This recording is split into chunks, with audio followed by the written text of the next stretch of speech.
예, 우리 성도님들 한 주 동안 잘 지나셨습니까? 우리 한번 가족들끼리지만 그래도 한번 인사하겠습니다. 우리 예배에 잘 오셨습니다. 예배 잘 오셨습니다. 예배 잘 오셨습니다. 예배 잘 오셨습니다. 예, 우리가 벌써 거의 2달 정도 저희가 함께 모이지 못하고 이렇게 온라인으로 예배를 드리고 있습니다만은 하나님께서 이 모든 사건 가운데 섭리하고 계신다는 것을 믿습니다. 우리가 모두 아시다시피 이 코로나 사태로 온 세계가 지금 얼어붙고 있습니다. 제가 보니까 지금 확진자가 470만, 사망자가 31만을 넘었다. 캐나다도 확진자가 7만 5천을 넘었고 사망자도 5,600여 명을 넘었다. 그런 통계를 봤습니다. 사실은 인류 역사를 살펴보게 되면은 여러 차례의 유행병, 대거 유행병이 있었습니다. 근데 이번 코로나 바이러스 대유행의 특징이 뭔가 하면 가장 짧은 시간 동안에 가장 넓은 면적, 가장 많은 나라에 전파가 됐다는 사실입니다. 인류 역사상 지금까지 이렇게 넓은 지역에 이렇게 빨리 퍼진 바이러스 혹은 어떤 역병은 존재하지 않았습니다. 여러분이 아마 들어보시겠지만 14세기 때 유럽에 흑사병이라는 것이 유행을 했습니다. 그래서 정확한 통계는 없지만 적어도 30% 유럽인 내지 많이 보는 사람은 60%까지 유럽의 인구가 죽었고 그때 하도 많이 죽어가지고 그 인구가 원래 인구로 회복되는데 300년이 걸렸다 그래요. 얼마나 많이 죽었는지 모릅니다. 그렇게 많이 죽었지만 그 흑사병은 유럽 전역과 아시아 일부 지역에 국한된 병이었습니다. 그리고 여러분이 이번 코로나 사태를 맞이하면서 몇 차례 보았었겠습니다만 지금부터 100년 전 우리나라 3.1운동이 일어날 때 1918년, 19년에 걸쳐서 일어났던 스페인 독감, 이것은 사실은 우리나라도 그때 많이 죽었습니다. 그때 그 해 이름을 따가지고 무슨 독감에서 죽은 사람이 굉장히 많은데 전 세계적으로 약 한 5천만, 미니멈 5천만, 많이는 1억까지 죽었다고 지금 보고 있습니다. 하지만 그때조차도 지금처럼 전 지구적으로 퍼지지는 않았습니다. 한 예로 제가 보니까 여러분 태평양에 가면 남태평양에 사모아라는 섬이 있는데 사모아 섬이 나누어져 있어요. 하나는 서사모아가 있고 또 하나는 바로 옆에 미국령 사모아가 있습니다. 근데 서사모아에서는 전 인구의 4분의 1이 죽었다 그래요. 그런데 바로 옆에 있는 미국령 사모아는 한 사람도 안 죽었다는 거예요. 무슨 얘기입니까? 이것도 역시 전 세계적으로 퍼지긴 했지만 그러나 지금처럼 널리 퍼지지는 않았다. WHO 세계보건기구의 보도를 보면은 2002년 3년에 소위 그 팬데믹 대유행이 되었던 SARS 역시 제가 나라 그 숫자가 거기 나와 있어요. WHO 그 웹사이트에 가면은 26개국에서 8,098명이 감염되어 가지고 774명이 죽었다. 그렇게 되어 있습니다. 그 다음에 2012년에 대유행했던 메르스, 이것은 치사율이 아주 높습니다. 34.3%에 이르렀지만 사실은 중동의 그 한 14개국과 그 외 몇몇 국가에서 총 발생자 숫자가 WHO 웹사이트에 보면 2,519명이 감염돼 가지고 866명이 죽었다. 한 34% 되죠. 그렇게 되어 있습니다. 그 외에 조류 독감이니 돼지 독감이니 이런 그 여러 그 국지적인 혹은 조금 전 세계적인 그런 대유행이 있었습니다만은 역시 그건 지금같이 넓게 퍼지지는 않았습니다. 근데 이번 그 코로나 바이러스의 경우는 무서울 정도로 빨리 그리고 널리 확산되었습니다. 저도 그전에 정확하게 잘 몰랐습니다만 여러분 UN 그 회원국이 몇 개국인지 아시는지 모르겠어요. UN 회원국이 제가 보니까 아마 우리 화면에 나오는지 모르겠습니다. 그 표가 있어요. 세계 나라 숫자를 어떤 기준으로 헤아리느냐에 따라 숫자가 상당히 많이 다릅니다. UN 회원국은 총 현재까지 195개국이라 그래요. 올림픽에 가입된 오륜기 이렇게 해서 올림픽 하는 해였는데 올림픽 회원국이 206나라라 그러고요. 흥미있는 것은 국제축구연맹 FIFA라고 들어보셨죠 여러분? 국제축구연맹 월드컵 하는데 이 회원이 211개국이래요. 그런데 이 WHO 그 국제 세계 보건기구의 통계에 의하면은 현재 코로나 바이러스 감염국 숫자가 216개국이라 합니다. 제가 본 데는 그냥 웹사이트는 214개국으로 나오는데 WHO 웹사이트가 216개국으로 나와요. 이는 전 세계 구석구석까지 하는 말로 나라라고 깃발꽂고 있는 나라는 코로나가 다 퍼졌다는 얘기입니다. 세계화로 인해서 그만큼 전염 속도가 빨랐다는 얘기입니다. 사실 WHO에서 대유행, 팬데믹을 선언한 지 2달이 지났지만 아직까지 바이러스 감염자가 숫자가 증가가 꺾일 기미가 보이지 않고 계속 지금 증가하고 있고, 뭐 여러분 우리 당장 예배부터 시작을 해서 우리의 모든 일상을 다시 바꾸고 있고 소위 뉴노멀을 만들어가고 있습니다. 이러한 그 전염병의 대유행이 일어나고 있는 것을 우리가 어떻게 보아야 될까? 지난번에도 한번 말씀드렸습니다만은 모든 그리스도인들은 이것이 우연이 아니다. 우리가 마태복음을 보면 예수님께서 마태복음 10장에 보면은 참새 한 마리도 하나님의 허락이 없이는 날아가는 참새, 하자는 참새 같지만 하나님의 허락 없이는 땅에 떨어지지 않는다고 했는데 수백만의 확진자와 수십만의 사망자가 발생한 이 대유행이 하나님 뜻이 아무도 없이 그냥 하다 보니까 우연하게 자연의 섭리로 그냥 일어났다. 이렇게는 말할 수가 없는 것입니다. 도대체 이 대재앙의 진원지가 어디고 누구 때문에 무엇 때문에 이렇게 대유행이 일어나게 되었는가? 이것은 과학자들이 밝혀야 될 몫이라고 생각합니다. 이런 전 인류적 재앙은 물론 개인적 고통이나 어떤 가정적 어려움이 닥칠 때 우리가 가장 먼저 생각해야 될 것은 혹시 내가 하나님 앞에서 뭐가 참 잘못한 건 없을까? 혹은 우리 가정이 하나님 앞에서 뭐 잘못한 건 없을까? 이런 걸 우리가 좀 돌아볼 필요가 있습니다. 그래서 오늘 우리가 일부러 제가 로마서 1장의 후반절에 소위 인간의 타락한 모습을 가장 정당하게 보여주는 오늘 이 로마서 1장 후반절의 말씀을 본문으로 택해 보았습니다. 그래서 오늘 이 시대에 하나님께서 말씀하시는 바가 무엇일까? 우리로 하여금 너 혹시 이 범죄하고 이 죄를 짓지 않고 있느냐? 너 자신을 좀 돌아보아라 하고 우리에게 말씀하시는 죄가 크게 카테고리로 나누어서 뭐 가질 수는 굉장히 많겠죠. 그걸 큰 카테고리로 로마서 10장 18절부터 32절까지 말씀에서는 한 4가지 카테고리로 나누어서 얘기를 하고 있습니다. 첫 번째는 무신론의 죄입니다. 이 오늘 본문의 말씀을 가만히 보면은 사실은 그 하나님이 없다라고 주장하는 사람이 세상에 굉장히 많습니다. 저는 이것은 공개적으로 무신론을 주장하는 뭐 몇몇 학자들이나 혹은 유명 인사들만의 문제가 아니고 여기서 말하는 무신론은 하나님이 있다고 말은 하지만 하나님 없는 것처럼 행동하고 살아가는 소위 실천적 무신론자들까지 포함하는 말입니다.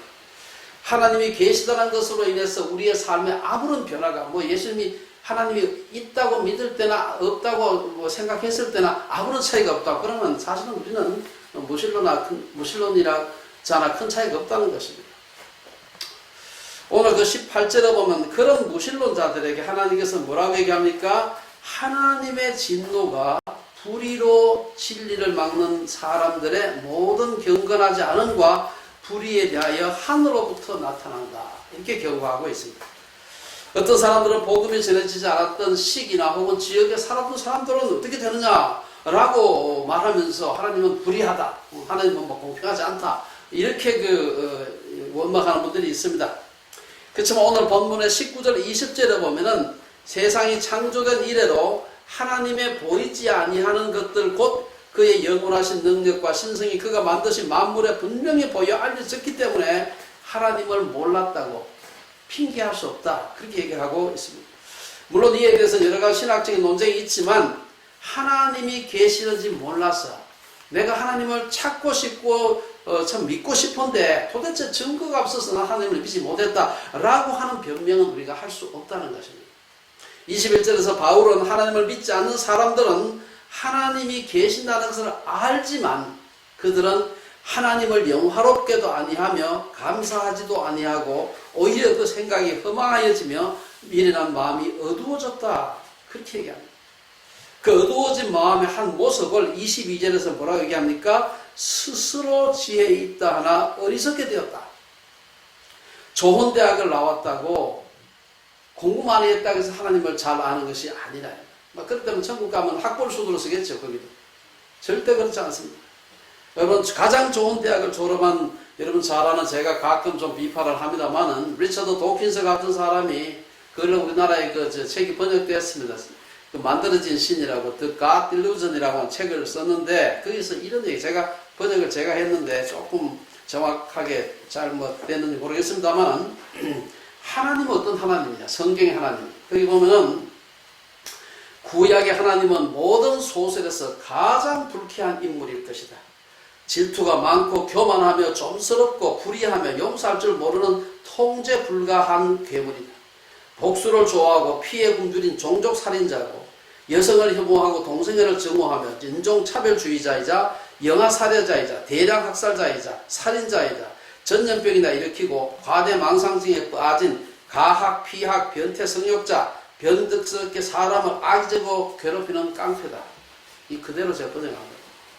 이렇게 말하는 사람들의 모습을 가리켜서 사도 바울은 21절, 22절에서 그걸 요약하고 있습니다. 그런 무신론자들은 하나님께 영광을 돌리지도 않고 감사하지도 않고 생각이 허무해지고 마음이 미련해지고 어리석다고 했습니다. 그들은 나는 지혜롭다 하지만 하나님 보시기엔 어리석다. 우리는 도킨스와 같이 지독한 말로, 글과 말로 하나님을 모욕하지 않을지는 모르나 우리의 삶의 모습이 그와 같이 되지 않도록 우리 스스로를 이 코로나 팬데믹의 시기에 우리가 돌아봐야 될 것입니다. 두 번째 생각해 볼 수 있는 죄는 뭡니까? 23절 그 이하에 보면은 우상숭배의 죄다. 우상숭배의 죄. 인간이 하나님을 섬기지 않게 되면 아무것도 섬기지 않는 것이 아니라 하나님 대신에 다른 것을 섬긴다고 성경은 얘기하고 있습니다. 아까 얘기했던 도킨스는 우리는, 인간은 생존 기계이다. 유전자라는 이기적인 분자를 보호하기 위해 맹목적으로 프로그램 되어 있는 움직이는 로봇 같은 것이다. 그렇게 인간은 그런 로봇 비슷한 것이다. 기계다. 그런데 성경은 그렇게 얘기하지 않습니다. 성경은 인간은 하나님의 형상에 따라 지음을 받았기 때문에 다른 모든 동식물들하고는 근본적으로 다르다고 얘기합니다. 하나님의 형상에는 하나님을 향해 가고자 하는 인간의 내면에 영혼의 본능이 있다는 말입니다. 비록 인간이 범죄함으로 인해서 그 본능이 희미해지고 왜곡되어지기는 했지만 기본적으로 인간의 마음속에는 창조주를 향하는 마음이 있다는 것입니다. 이를 가리켜서 전도자는 전도서 3장 11절에서 사람들에게 하나님께서 영원을 사모하는 마음을 주셨다. 여러분 아시는 프랑스 철학자 파스칼은 이를 가리켜서 모든 인간이 마음속에는 피조물에 의해서는 만족할 수 없고 오직 예수 그리스도를 통해 알려진 창조주 하나님에 의해서만 만족될 수 있는 하나님의 형상을 가진 진공이 있다. 유명한 말이에요. 여기에 하나님의 형상을 가진 진공, God-shaped vacuum이 있다. 이 말은 아주 중요한 말을 많이 인용하는 말입니다. 하나님을 믿지 않게 되면 하나님이 차지하고 계셨던 우리 마음의 그 공간, 하나님이 안 계시면 그 진공을 메꾸기 위해서 다른 것으로라도 그 진공을 메꾸어야 한다는 것입니다. 제가 보니까 그 도킨스 책을 쭉 읽다 보니까 도킨스는 인간의 과학적 혹은 이성적인 능력을 하나님이라고 그렇게 아마 그 자리를 메꾼 게 아닌가 그런 생각을 했습니다. 이런 신들은 눈에 보이는 고대인들의 우상들에 비해서 좀 고상하게 보이죠. 아주 철학적이고 학문적으로 보이고 좀스럽지 않게 보이는지 모르지만 기본적으로 모든 우상은 기능이 비슷해요. 하나님이 없다고 하는 무신론자는 우상을 섬길 수밖에 없다는 것입니다. 오늘 23절에 보면 사람이 하나님을 섬기지 않게 되면 어떻게 되느냐? 썩어지지 아니하는 하나님의 영광을 썩어질 사람과 새와 짐승과 기어다니는 동물 모양의 우상으로 바꾸게 됩니다. 어떤 사람은 심지어 그게 아니면 내 주먹이라도 자기 주먹을 믿는 사람도 있고 자기 돈을 믿는 사람도 있고 다 우상이죠. 사실은 여기서 얘기하는 이 눈에 보이는 가시적인 형상의 우상과 기능상 크게 차이가 없습니다. 이스라엘 백성들이 종살이했던 애굽에는 수많은 동물 우상들이 있었습니다. 그래서 출애굽할 때 모세가 시내산에 율법을 받으러 올라갔을 때 오랫동안 안 내려오니까 이스라엘 사람들이 금송아지를 만들어 놓고 이게 우리를 애굽에서 인도해냈던 야훼 하나님이다 하고 막 섬겼습니다. 우리가 아는 것처럼 지금도 어떤 나라에서는 소를 섬기고 있고 어떤 나라에서는 코끼리를 신성시하고 있습니다. 어떤 의미에서 인간이 동물로부터 진화했다고 주장하는 진화론자들도 동물을 섬긴다고 할 수 있습니다. 사람과 동물의 가장 큰 차이점은 뭐냐? 동물은 본능을 따라 행하지만 사람은 하나님의 형상을 따라 지음을 받아서 인간은 윤리와 도덕을 따라 산다는 것입니다. 동물들은 본능을 따라 행하는 것이 창조주의 뜻이고 창조의 원리입니다. 그렇기 때문에 동물에게 가장 중요한 본능은 개체 보존과 종족 보존입니다. 그래서 음식을 먹어서 개체를 보존하고 안 먹으면 죽지요, 여러분들? 그러니까 음식을 먹어서 개체, 내가 안 죽도록 살아있도록 하고 또 이 교미를 통해서 번식해서 종족이 끊어지지 않도록 하는 것입니다. 그래서 이런 하나님의 형상을 따라 지음받은 인간이 이러한 동물을 섬긴다고 하는 것은 본능적인 존재가 되는 것을 의미합니다. 그런 동물을 창조주의 자리에 두고 섬긴다는 것을 가리켜서 오늘 본문은 하나님의 영광을 썩어질 사람과 새와 짐승과 기어다니는 동물 모양의 우상으로 바꾸는 것이다. 25절의 말씀처럼 하나님의 진리를 거짓 것으로 바꾸는 것이죠. 이런 우상을 섬기게 되면 본능을 따라 살게 되고 이는 곧 정욕을 따라 사는 결론에 이르게 됩니다. 세 번째 우리의 죄는 뭐냐 하면 정욕을 따라 행하는 죄다. 오늘 24절 이하에 보면은 동물과 같이 본능적 충동으로만 사는 죄악된 삶을 길지 않지만 잘 요약하고 있습니다. 고대 세계에서 우상을 섬기는 많은 행위들, 신전에서 우상을 섬긴다든지 할 때 우상을 섬기는 많은 행위들이 음란과 연결되어 있다는 것은 절대로 우연이 아닙니다. 인간에게 있어서 동물적 본능이 없는 것은 아니지만 본능대로만 살아가는 것은 더 이상 하나님의 형상대로 지음받은 인간의 모습이 아니라는 것입니다. 생물학적 본능에만 집중해서 인간을 연구한 학자의 한 사람이 유명한 오스트리아의 정신분석학자 프로이드입니다. 이 프로이드는 우리가 계몽시대 사람들이 합리주의가 이성을 숭배한다면 프로이드는 인간에 있어서 생물학적 충동, 그 중에 특별히 성욕이 인간의 모든 행동, 모티베이션, 이 동기가 한다. 그렇게 얘기를 했습니다. 인간의 동물과 같이 본능적 충동에 의해서만 살아간다면 도덕의 붕괴, 가정 파괴, 나아가 운명의 몰락으로 이어질 것은 분명합니다.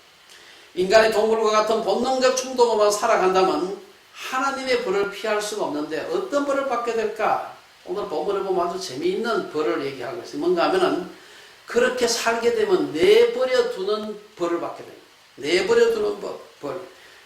오늘 보면 24절에 보면은 하나님께서 그들을 마음의 정욕대로 더러움에 내버려 두고 그들의 몸을 서로 욕되게 했다. 25절에도 보면 하나님께서 그들을 부끄러운 욕심에 내버려 두었다. 내버려 뒀다 하는 말로 포기했다는 겁니다. 멸망에 가도록 포기했다. 마음의 정욕대로 더러움에 내버려 둔 결과, 부끄러운 욕심에 내버려 둔 결과, 그 결과가 바로 어떤 결과가 나타납니까? 그것은 오늘 본문에서 동성애라고 얘기합니다. 어떤 사람은 27절에서 서로 향하여 음욕이 부릴 듯하며 남자가 남자와 더불어 부끄러운 일을 행했다 하는 것을 아주 희한하게 해석하는 사람들이 있습니다만은 이 희한한 사람 말고 보통 사람들은 이 구절을 읽게 되면 이건 동성애를 얘기하는구나. 이거는 뭐 다르게 해석할 수가 없어요. 흔히 쾌락주의라고 하는 것은 많은 사람들이 돈이 많아지고 풍요해지고 도덕의식이 해이해지면 쾌락주의에 빠지는구나. 그래 생각되는데 그것은 쾌락주의를 피상적으로 이해한 것입니다.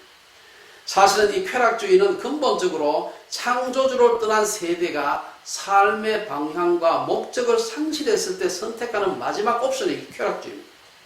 삶의 방향과 목적을 상실하게 되면 인간은 지극히 감각적인 존재가 될 수밖에 없습니다. 그리고 결국에는 쾌락주의에 빠지게 되는데요. 왜냐? 삶의 궁극적 의미가 사라지게 되면 유일하게 우리에게 의미 있게 남는 것이라고는 감각적 쾌락밖에 없습니다. 19세기 후반에 유럽을 휩쓸었던 태폐주의나 1960년대 미국을 강타했던 성개방과 히피, 오늘 우리 사회가 경험하고 있는 극심한 도덕적 타락은 진리의 표대인 창조주를 떠난 세대가 경험하는 전형적인 모습이라고 할 수가 있습니다. 우상을 섬기면서 동물적 본능을 따라 사는 자들에 대한 하나님의 벌, 그것은 아까 얘기한 대로 내어버려 두는 벌입니다. 그런 자들을 내어버려 뒀다. 여러분 성경에 보면 그 비슷한 얘기가 많이 나와 있어요. 자, 부모가 자식을 징계할 때 아무래도 말을 안 듣게 되면은 내어버려 두는 벌을 내리는 겁니다. 오늘 그 히브리서 기자는 보면은 히브리서 12장 6절에 보면은 주께서 그 사랑하시는 자를 징계하시고 그가 받아들이는 아들마다 채찍질하신다. 그 2절 뒤에 그 8절에 보면은 징계가 없으면 사생자여 친아들이 아니다. 요한계시록 3장에 보면 사도 요한은 물론 내가 사랑하는 자를 책망하여 징계하노니 회개하라. 잠언 3장 12절에 보면은 여호와께서 그 사랑하시는 자를 징계하시기를 마치 아비가 그 기뻐하는 아들을 징계함 같이 하신다. 인간이 죄악된 본능을 따라 행할 때 이 땅에서 그 행위에 대한 하나님의 벌은 내버려 두는 것입니다. 그렇지만 그것으로 끝나지 않고요. 27절 하반절에 보면 그런 자들은 자신들의 그릇 때문에 상당한 보응을 받는다. 이렇게 되어 있습니다. 이 보응이 무엇일까? 아마 직접적으로는 에이즈라든지 성병과 같은 질병이 될 수도 있을 것입니다. 저는 코로나 바이러스 감염이 모두 하나님의 보응은 아니라고 보지만 이번 이태원 클럽에서 발생한 코로나 바이러스 집단 감염은 부분적으로 하나님의 보응이라고 할 수도 있을 것입니다. 하지만 하나님께서 내버려 두는 궁극적인 보응은 뭐냐? 그것은 구원의 자리에서 멀어지는 거예요. 구원받지 못하는 것이죠. 이번 코로나 바이러스 사태를 겪으면서 우리가 우리의 본능적 쾌락과 편리함만을 쫓아서 산 것은 아닌지, 우리가 구원의 도리를 굳건히 붙들고 있는가 하는 것을 다시 돌아봐야 돼요. 마지막으로 생각해 봐야 될 우리의 죄는 뭡니까? 그것은 오늘 28절에서 그 끝에 보면은 하나님은 그 사람들을 그 상실한 마음대로 내버려 두니까 그 다음에는 합당하지 못한 일을 행했다. 그렇게 얘기하고 있어요. 합당하지 못한 일. 그리고 그 합당하지 못한 일이 뭔가 29절에서 31절까지 보면 쫙 열가고 있습니다. 제가 그거 다 설명하지 않겠습니다. 여러분 그냥 말뜻만 봐도 대충은 뭐 깊은 뜻은 생각하지 않더라도 우리가 그 보기의 뜻을 알 수가 있습니다. 그 29절에서 31절까지를 제가 현대인의 성경이 상당히 리얼하게 표현하고 있습니다. 그래서 제가 현대인의 성경을 한번 읽어드리겠습니다. 29절에서 31절에 보면은 그들은 온갖 부정, 추악, 욕심, 악한 생각, 시기, 살인, 다툼, 사기, 악의로 가득 차 있습니다. 그리고 그들은 수군거리며 서로 헐뜯고 하나님을 미워하고 건방지고 교만하며 자랑하고 악한 일을 꾸며내고 부모에게 불순종하고 미련하며 신의도 인정도 없고 무자비합니다. 하나님을 부인하고 우상을 섬기게 되면 인간은 동물보다 더 가치 있는 존재로 여길 수 없게 되고 이는 결국은 도덕적인 무정부 상태가 될 수밖에 없습니다. 하나님을 부인하는 사람들은 세계라고 하는 것, 우주라고 하는 것은 단지 거기에 존재하는 것에 불과하기 때문에 그 속에 무슨 도덕적 당위라는 것이 있다는 것을 생각할 수가 없습니다. 또한 윤리의 최고 가치를 인간 생존, 개체 생존이든 종족 생존이든 이 인간 생존에 둠으로써 윤리적 상대주의를 초래하게 되고 이는 결코 절대적 표준을 제시하지 못합니다. 그러므로 하나님을 섬기지 않게 되면 세상은 재판관과 재판정이 없는 무정부 상태가 될 수밖에 없는 것입니다. 그러므로 하나님을 섬기지 않게 되면 세상은 무정부 상태가 되어서 합당하지 못한 일을 할 수밖에 없다. 하나님이 없다고 하면 우주에 입법자는 존재하지 않게 되고 절대적인 것이 없다고 한다면 순간적인 충동, 의도, 흥미만이 중시가 됩니다. 그렇게 되면 절대적인 영원한 가치, 미덕, 진리, 혹은 초월적인 존재, 최후의 심판 이런 것은 아무런 의미가 없다고 보는 것이죠. 그들에게는 하나님이 아니라 인간이 만물의 척도이기 때문에 인간과 인간을 둘러싸고 있는 환경이 변하면 모든 것이 변한다고 보는 것입니다. 인간을 진리의 출발점, 만물의 척도로 두면 확실한 진리를 알 수 있으리라고 생각했던 계몽주의자들의 이상이 얼마나 허무한가 하는 것을 알 수가 있는 것입니다. 하나님이 없으면 도덕의 절대적 기준이 없어지게 되고 결국 인간 혹은 자신이 도덕의 기준이 될 수밖에 없습니다. 하지만 문제는 도덕의 기준이 되는 인간이 절대적이지 않고 부동의 존재가 아닙니다. 시대와 문화 상황에 따라서 변한다는 사실이죠. 인간을 만물의 척도로 생각하는 인본주의 한계가 여기에 있습니다. 파스칼의 말과 같이 이러한 인본주의란 인간의 사악함과 비참함이다. 한때 우리 유엔 사무총장을 했던 찰스 말리크, 이 베이루트 태생인데 아주 이 귀한 크리스찬 리더입니다. 이분이 뭐라고 해서 인본주의는 상습적인 인간의 교만이다. 코로나 바이러스 대유행의 상황을 맞아서 우리가 하나님이 없는 것처럼 우리 마음대로 우리의 기준으로 합당하지 못한 일을 하면서 살지 않았나. 우리 스스로를 돌아봐야 됩니다. 결론적으로 몇 가지 말씀드리고 마치겠습니다. 성경은 인간은 하나님의 형상으로 지음을 받았지만 타락한 존재다. 이렇게 얘기합니다. 이런 인간을 파스칼은 무한과 허무, 그리고 빵스에 나오는 얘기입니다. 무한과 허무, 위대함과 비참함 사이에 떠다니는 중간자라고 했습니다. 우주는 광대무변한 공간으로 하나의 점과 같은 인간을 둘러싸고 있죠. 인간이 우주 속에서 얼마나 미미한, 공간적으로 미미한 존재입니까? 그러나 인간은 무한하게 사고할 수 있기 때문에 인간의 사고 속에는 그 모든 무한한 우주가 한 인간의 사고 속에 다 들어올 수 있는 그런 존재. 그래서 그는 인간을 가리켜서 약하긴 한데 생각하는 약한 존재 갈대라고 했습니다. 나무나 동물은 자신의 비참함을 모르지만 인간은 자신의 비참함을 안다는 점에서 다른 모든 피조물보다 인간이 위대합니다. 파스칼은 인간의 이 모순은 어떻게 이 모순을 해결할까?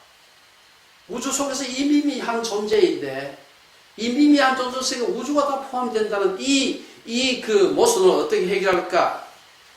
그는 말하기를 인간의 이 모순은 하나님의 위대함과 인간의 비참함을 한 육체에 담으신 예수 그리스도를 통해서만 해결될 수 있다. 아주 그 유명한 얘기를 했습니다. 우리가 지금까지 코로나 바이러스 대유행의 시대를 맞아 우리가 하나님 앞에서 회개해야 될 네 가지 죄의 카테고리를 말씀을 드렸습니다. 하나님을 부인하고 우상을 섬기며 정욕을 따라 행하며 합당치 못한 일을 할 그 죄를 생각해 보았습니다. 이 모든 죄악들을 휘감고 있는 이 시대의 대표적인 우상이 뭡니까? 바로 물질주의고 물질의 우상입니다. 우상은 창조세계 안에 있는 피조물에게 구원과 희망을 인간이 가지게 될 때 우리 자신의 내부적인 욕망이 그 상대에게 투사되어 나타나는 것이 우상입니다. 우상은 하나님을 하나님으로 바로 섬기지 못하는 인간의 죄악된 죄성의 산물이다. 그럼 어떻게 이 인간의 죄악된 본성을 극복할 수 있을까? 물질이 유용하게 올바르게 그리고 주어진 목적대로 사용하려면은 우리가 이 물질이라는 것이 상대화되는 것이 필요합니다. 그러나 물질은 그것이 가진 힘, 즉 구매력과 구매력이 힘으로 통할 수 있게 하는 자본주의 체제, 즉 사고 팔거나 주고 받거나 하는 전 지구적인 거래 체계를 그대로 둬서는 안 되는 것입니다. 돈만 있으면 뭐든지 할 수 있다. 어떤 나라로도 갈 수 있고 어떤 나라도 침략할 수 있고 뭐든지 할 수 있다. 이번 코로나 대유행을 보면서 우리가 그토록 섬겨왔던 물질주의 우상이 얼마나 허무한 것인지를 우리가 보고 있습니다. 예수 그리스도가 아무런 대가 없이 즉 무상으로 우리를 위해서 목숨을 버리셨다는 것, 즉 예수 그리스도의 은혜와 그 은혜에 따른 삶만이 강하고 아주 그냥 강한 물질의 힘을 깨뜨릴 수가 있는 것입니다. 오늘 코로나 바이러스 대유행이 예수 그리스도 안에서 물질의 우상을 극복하는 축복이 이 주빌리 모든 식구들에게 함께 있기를 주의 이름으로 축원합니다.